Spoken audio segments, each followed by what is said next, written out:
تو یہ روایت جو میں نے آپ کو دکھایا نا، وہ کیا تھا؟ سلام ابن ابی مطیع، اس نے کتاب لیا کس کا؟ کتاب لیا ابو عوانہ کا، اس میں اعمش کی احادیث تھیں، اس نے وہ احادیث جلا دی۔ اب یہ کون لوگ ہیں؟ میں آپ کو یہ ان کے دکھاؤں کہ یہ کوئی چھوٹے موٹے لوگ نہیں ہیں عزیزو، تاکہ آپ کو پتہ چلے۔ میں اب یہ مثال کے طور پہ دکھا رہا ہوں، اس طرح کے بہت سارے ہمارے پاس دلائل ہیں۔ یہ کتاب ہے سیر اعلام النبلاء، چھاپ مؤسسۃ الرسالہ، جزء السابع۔ سلام ابن ابی مطیع یہ راوی ہے بخاری کا، مسلم کا، ترمذی کا، نسائی کا۔ الامام الثقہ القدوہ، امام ہے ان کا، ثقہ ہے، قدوہ ہے۔ احمد بن حنبل نے کہا ثقہ ہے، صاحب سنہ ہے۔ ابو حاتم رازی نے کہا صالح الحدیث ہے۔ ابو سلمہ نے کہا کہ بصرہ میں سب سے وائز آدمی، سب سے حکیم آدمی یہی ہے۔ نسائی نے کہا کہ ثقہ ہے، ایک دفعہ کہا کہ اس میں کوئی مشکل نہیں ہے، کوئی باس نہیں ہے۔ پھر اگلے صفحے میں فرماتے ہیں کہ ولم ارى احدا من المتقدمین نسبه الى الضعف، میں نے کسی عالم کو نہیں دیکھا کہ کہے یہ ضعیف ہے۔ کس کو؟ سلام ابن ابی مطیع۔ اچھا، اس نے کیا کیا تھا؟ اس نے کتاب لیا تھا، ابو عوانہ کے تصنیف لیا تھا، ابو عوانہ کی تصنیف لیا تھا، اور اس میں اعمش کی احادیث تھے جس میں صحابہ کا کی بری باتوں کا ذکر تھا، اس نے جلا دیا۔ تو ابو عوانہ کون ہے عزیزو؟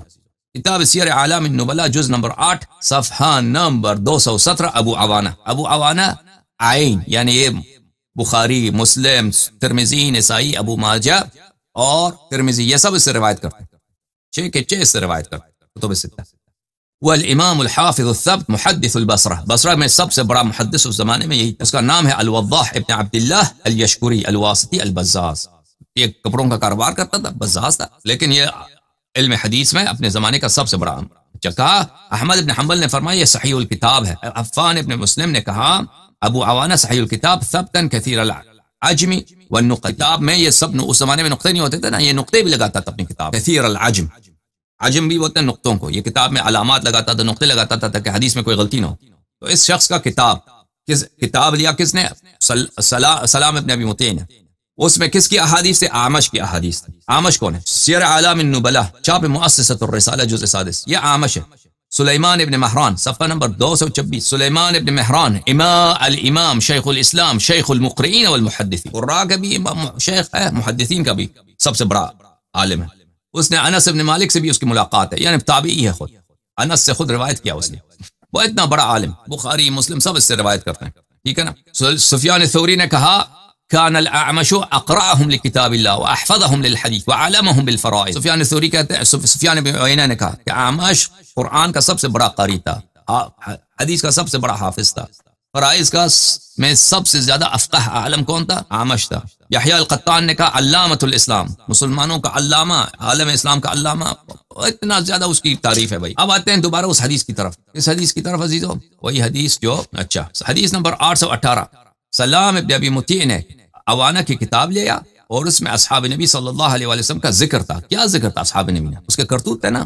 فاحرق احادیث الاعمش، تلك وہ اعمش کی احادیث تھے، شیخ الاسلام امام المقرئین کی حدیث، علامۃ الاسلام کی احادیث، سب صحیح احادیث تھی نا، اس کو جلا دیا۔ اچھا یہ سمجھ گئے بھائی کہ ان کے سینسرشپ یا ان کا جا رہا ہے، احادیث کو جلانا وہ کب زمانے سے شروع ہوا ان کا۔ اچھا اب اس کی زیادہ جو تاریخ آئے گی ہم آگے جا کر آپ کو بتائیں گے، حدیث پہ بات کریں گے، یہ تو ایک مقدمہ تھا۔ اب یہاں پہ نقطہ یہ ہے عزیزو، اب اصل بات کی طرف آ رہے ہیں، وہ کیا ہے؟ رسول پاک صلی اللہ علیہ وسلم تبوک سے واپس آ رہے تھے تو صحابہ میں سے کچھ لوگوں نے ان کو قتل کرنے کی کوشش، غزوہ تبوک میں منافقین تو نکلے نہیں، اور احادیث جو میں نے بھی دکھایا ان میں سے اور قرآن کی آیت سے بھی یہی ظاہر ہوتا ہے کہ یہ سینئر صحابہ تھے جن پہ رسول پاک صلی اللہ علیہ وسلم کا قدیم سے احسان تھا، انہوں نے نمک حرامی کی، صحیح ہے نا، یہ سب باتیں ثابت ہیں۔ اب یہ کون تھے؟ ان کا نام کیا ہے؟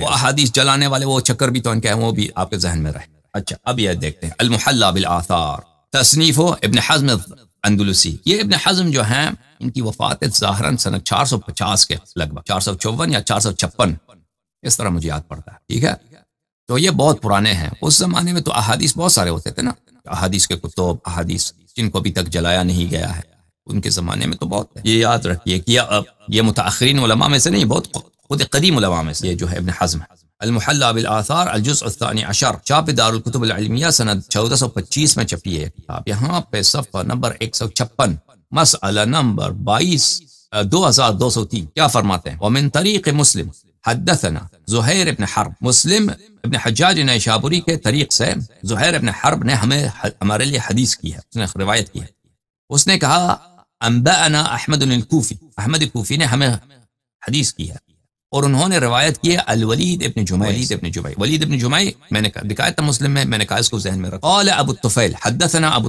الطفیل نے ہمیں انبأنا حدثنا اس نے ہمیں خبر، وہ 15 لوگ تھے، ٹھیک ہے نا، اسی حدیث کو نقل کیا. پھر آگے اگلے والے صفحے میں عزیزو ایک دو صفحے کے بعد صفحہ نمبر 160 میں وہ فرماتے ہیں وَأَمَّا حَدِيثُ حُذَيْفَ سَاقِطٌ، ہم حذیفہ کی حدیث کو نہیں مانتے کیونکہ لِأَنَّهُ مِن طریق الولید ابن جمعی، کیونکہ یہ ولید ابن جمعی کے طریق سے نقل کی گئی. اچھا کیا ہوا ولید ابن جمعی میں ایسی کیا بات ہے؟ ہاں نکتہ یہاں ہے، وہ حالکن، یہ بہت گناہکار شخص ہے. ولید ابن جمعی گناہکار شخص ہے، بہت فاسق آدمی ہے. ولا نراہ يعلم من وضع الحديث ولا نراہ يعلم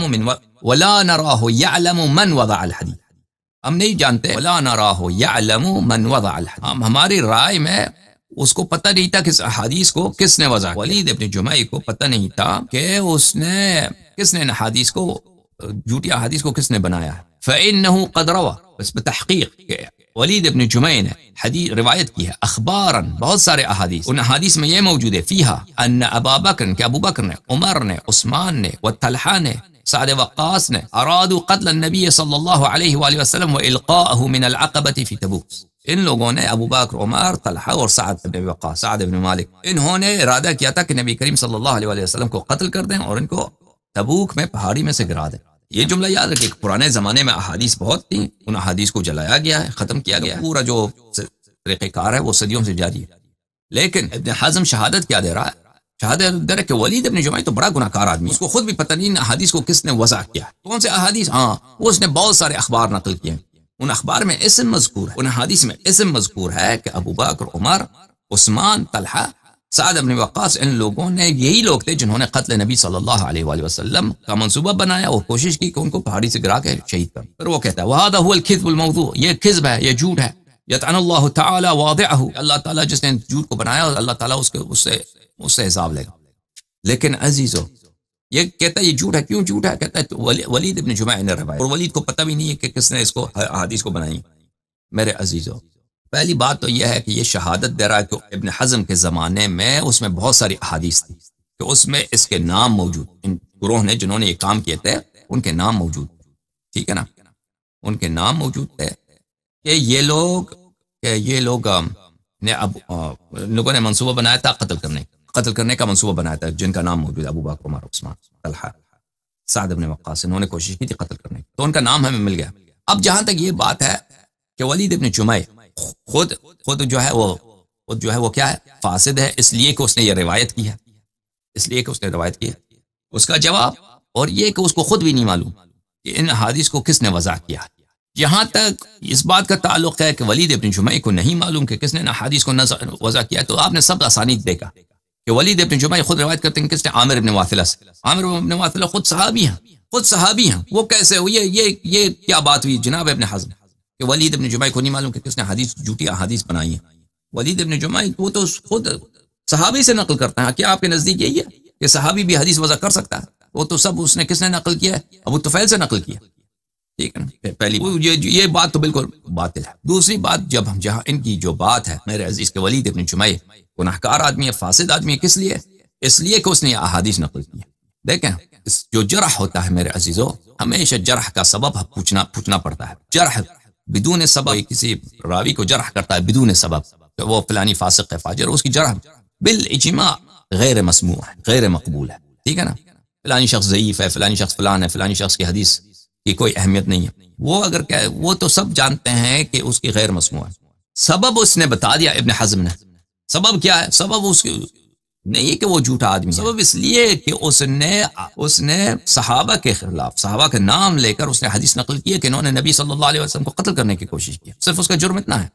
تو یہ تو واضح ہے کہ آپ جو ہے اس کی جرح کر رہے ہیں، جرح کی سبب صرف آپ کا تعصب ہے. آپ اسی لیے اس کو کہہ رہے ہیں کہ یہ آدمی حالک ہے، اس کے حدیث کو ہم نہیں مانتے کیونکہ اس نے یہ حدیث نقل کی. یہ حدیث نقل کیا تو یہ تو آپ کے عقیدے کے خلاف جا رہا ہے، تو اس کی وجہ سے آپ جرح کر رہے ہیں، اور کوئی وجہ نہیں ہے. میرے عزیز، آپ نے دیکھا کہ ہم نے آپ کو دکھایا کہ ولید ابن جمعی کس مسلم کے، صحیح مسلم کے روات میں سے ہیں، ٹھیک ہے نا. آپ نے دیکھا یہ کتاب حدی الساری مقدمۃ فتح الباری بشرح سقیم البخاری، تالیف الحافظ ابن حجر العسقلانی، چھاپ دارالفکر سنہ 1428 میں دارالفکر بیروت میں کتاب چھپی ہے، صفحہ نمبر 458، الفصل التاسع۔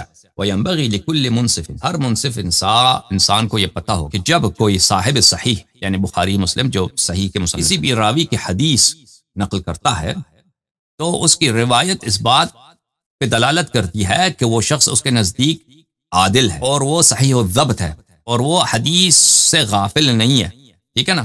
جب بخاری کہتا ہے کہ میرے سب احادیث صحیح ہیں، یہ حدیث صحیح ہے، یہ حدیث صحیح ہے، تو اس کا مطلب ہی یہی ہے کہ اس کے سب روات اس کے نزدیک عادل ہیں، ان کے نزدیک وہ جو ہیں ان کا حافظہ صحیح ہے، ضبط صحیح ہے، اور وہ حدیث نقل کرتے ہوئے وہ حدیث کے معنی سے غافل نہیں ہے۔ ولا سیما، پھر یہ بھی انصاف کے ساتھ دیکھو، اگر آپ دیکھو کہ پوری امت کا اجماع ہے کہ یہ دونوں کتابیں صحیح ہیں، پوری امت کا اجماع ہے، بخاری بھی صحیح ہے، مسلم، اس کا مطلب یہ ہے کہ پوری امت کے پاس اجماع ہے کہ سب بخاری مسلم کے رجال کیا ہے؟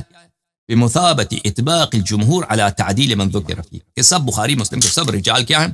سب عدول۔ یہ کتاب نزہۃ النظر فی توضیح نخبۃ الفکر فی مصطلح اہل الاثر، تالیف الحافظ ابن حجر العسقلانی۔ ملاحظہ فرمائیے یہاں پر صفحہ نمبر 76 میں کہتے ہیں اصح الکتب کیا ہے؟ اصح الکتب بخاری، اب سے صحیح کتاب بخاری پھر مسلم ہے، ورواتہما، بخاری مسلم کے جو راوی ہیں، قد حصل الاجماع، اتفاق یعنی اجماع، علی القول بتعدیلہم، کہ یہ سب عدول ہیں، پوری امت کا اجماع، ٹھیک ہے۔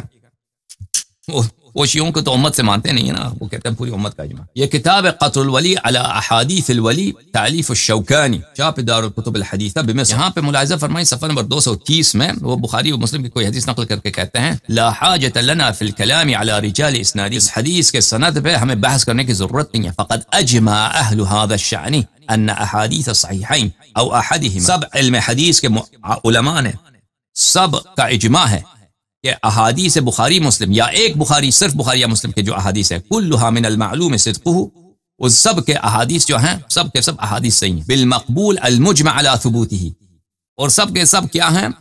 اجماع ہے کہ یہ سب صحیح ہے۔ وعند هذا الاجماعات تندفع كل شبهة وتشکیک، اور اس اجماع کے ساتھ ہر قسم کا کسی بھی شبہ پہ ہم بیان نہیں کریں گے، دھیان نہیں دیں گے۔ اسی لیے کہتا ہے کہ الکلام علی اسناد بعد هذا لا یاتیها بفائدۃ یعتد بها، سند پہ بحث کرنے کی ضرورت ہی کیا ہے جب بخاری مسلم کے روات ہیں سب، اس میں سند کی بحث کی ضرورت ہی نہیں۔ اچھا، جب یہ پتہ چلا عزیزو تو ہم نے دکھایا آپ کو کہ ولید ابن جمع وہ مسلم کے روات میں سے ہیں، ٹھیک ہے، تو اس کے متعلق شخص کا کیا نام ہے، اس کا ابن حزم کا جرح کرنا کہ اس لیے اس نے روایت کی ہے، قتل کے منصوبے کی روایت اس نے نقل کی ہے، اس لیے وہ فاسد آدمی ہے، وہ اس کی کوئی ویلیو نہیں ہے۔ یہ کتاب تاریخ و اسماء الثقات للحافظ ابی حفص عمر بن شاہین، متوفہ 385، چھاپ دار السلفیہ، جو سنہ 1984 میں چھپی ہے۔ ملاحظہ فرمائیں باب الواو صفحہ 245 میں قال احمد بن حنبل نے کہا الولید بن جمیع لیس به باس، احمد نے کہا کہ ولید ابن جمع کے حدیث میں کوئی مشکل نہیں، لیس به باس، اس کے حدیث میں کوئی کسی قسم کی ضعف نہیں ہے، کسی قسم کا اس میں شک کی بات نہیں۔ سوالات ابی داود سلیمان ابی داود، سوالات ابی داود صاحب السنن، احمد ابن حنبل سے ابو داود سجستانی کی جو سوال ہے جرح و تعدیل میں، یہ کتاب چھپی ہے مدینہ منورہ، مکتبۃ العلوم والحکم، سنہ 1994 میں۔ ملاحظہ فرمائیے صفحہ نمبر 303، قلت لأحمد، ابو داود سجستانی جو سنن ابی داود کے جو مصنف ہیں، وہ کہتے ہیں میں نے احمد سے پوچھا الولید ابن جمع قال لیس به باس، اس نے کہا کہ اس کے حدیث میں کسی قسم کا کوئی بھی شبہ نہیں ہے، شک نہیں ہے، کوئی ضعف نہیں ہے اس کے حدیث۔ یہ کتاب ہے کتاب الجرح والتعدیل، تالیف ابن ابی حاتم الرازی، ٹھیک ہے عزیزو، جلد نمبر 9، صفحہ نمبر 8، باب العین، الولید ابن عبداللہ ابن جمع الزہری روا عن ابی الطفیل، ابو طفیل سے وہ روایت کرتے ہیں، یہ روایت کرتے ہیں کہ عبداللہ ابن احمد ابن حنبل کے بیٹے عبداللہ نے کہتے ہیں کہ میں نے اپنے والد سے پوچھا تھا ولید کے متعلق، ہاں لیس به باس، تو اس نے فرمایا کہ اس میں کوئی مشکل نہیں ہے، اس کے حدیث میں ضعف نہیں ہے۔ پھر کہتے ہیں کہ یحییٰ ابن معین نے فرمایا الولید ابن جمع ثقہ، ولید ابن جمع ثقہ ہیں، سئل ابی عن ولید ابن جمع فقال، عبد الرحمن کہتے ہیں کہ میرے والد سے، عبد الرحمن ابن ابی حاتم الرازی کہتے ہیں میرے والد ابو حاتم الرازی سے کسی نے پوچھا ولید ابن جمع کے متعلق، تو انہوں نے کہا صالح الحدیث، فرمایا اس کے حدیث بہترین حدیث، صحیح حدیث نقل کرتا ہے۔ وہ کہتا ہے کہ میں نے حافظ ابو زرعہ سے پوچھا ولید ابن جمعی کے متعلق قال لا بأس به، اس میں کہ حدیث میں کسی قسم کی ضعف نہیں ہے، کسی قسم کی بأس نہیں ہے، ضعف نہیں ہے، شک نہیں، شبہ نہیں۔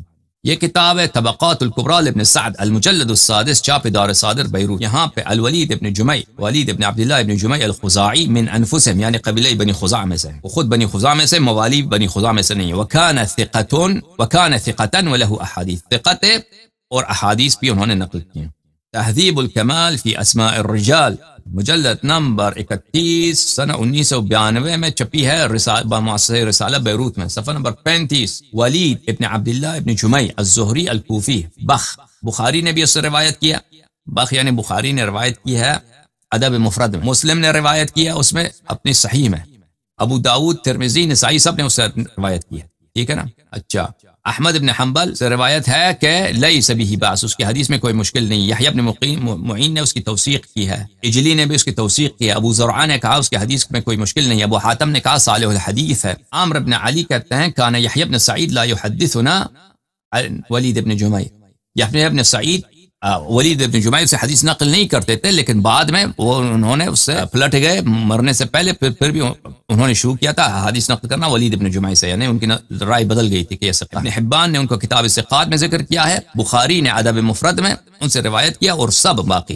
باقی سب نے ان سے روایت کیا ابن ماجہ کے علاوہ، ابن ماجہ نے نقل نہیں کیا، باقی ترمذی، ابو داؤد، نسائی، مسلم سب نے ان سے حدیث نقل کی، ٹھیک ہے نا عزیزو۔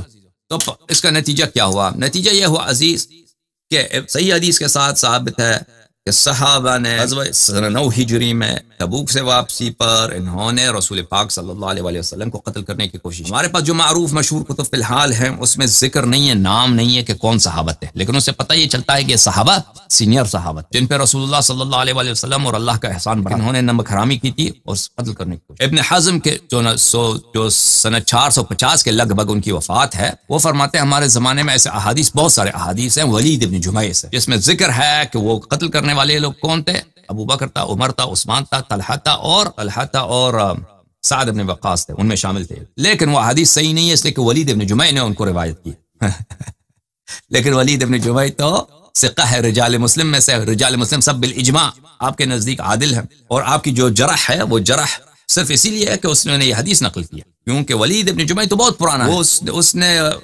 عامر ابن واثلہ سے نقل کیا، وہ تو صحابہ کو بھی دیکھا، اس کی وفات تو بہت پہلے کی ہے، وہ 300 سال پہلے مر چکا ہے ابن حزم سے۔ ابن حزم اس کی جرح صرف اسی لیے کرتا ہے کہ اس نے یہ حدیث نقل کی، پتہ یہ ثابت ہوا، بات ثابت ہے عزیزو، اس میں شک کی کوئی گنجائش نہیں۔ الحمدللہ رب العالمین، وصلی اللہ علی سیدنا محمد وآلہ الطیبین الطاہرین، ٹھیک ہے نا عزیزو۔